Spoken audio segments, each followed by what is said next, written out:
aning toxic Filipino culture. Ang pinakaayaw mo, the utang na loob thing.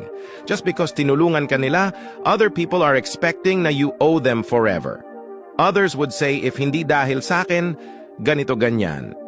If someone genuinely wants to help, hindi ka mag-expect something in return or hindi mo yun isusumbat sa tao. Pasalubong culture, yung mag-travel ka abroad or kahit local, expected na may uwi kang pasalubong para sa relatives. Pag aalis ka, laging may magsasabi na, uy, pasalubong akin na pambili dali. Children as retirement fund, PH office culture. Birthday mo, tapos ikaw pa ang pipilitin magpakain man libre.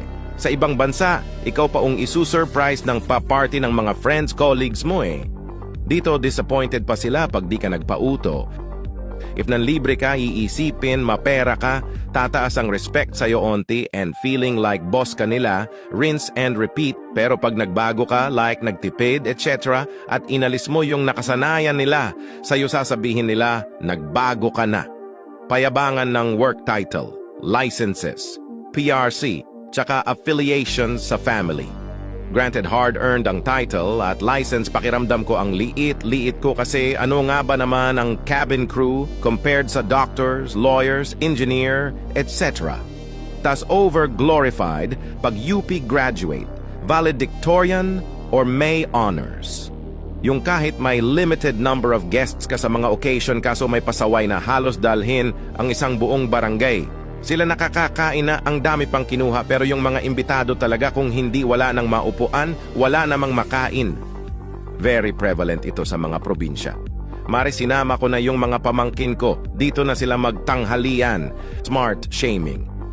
I'm not saying I'm smart, pero napapansin ko yung mga karamihan na Filipino kapag nagsasabi ka ng ma-explain at logical na statement or argument, sasabihan ka agad ng di ikaw na, dami mong alam such and such. Karamihan di marunong makipag-argumento ng matino. Tapos antagonize yung kabilang side kung mas may alam sila. Ewan ko, balot sa nga ako. Alam mo ba na hindi nilalangaw ang mga langaw kapag namatay? Samut-saring kaalaman ng di mag-like mababaog. Alam mo ba na sa sobrang daming single sa mundo, itinuturing na itong isang karamdaman? Kung hanggang ngayon single ka pa din, maaring may sakit ka na. Alam mo ba na ang Pilipinas ay kabilang sa world's largest supplier of nurses? Karamihan kasi ng mga nurses abroad ay mga Pilipino. Alam mo ba na imposibleng huminga gamit ang ilong habang nagsasalita? Mahihirapan ka ring huminga habang nakalabas ang dila mo. Kung tinry mo ang last part, gusto ko lang sabihin sa'yo na ang cute mong aso ka.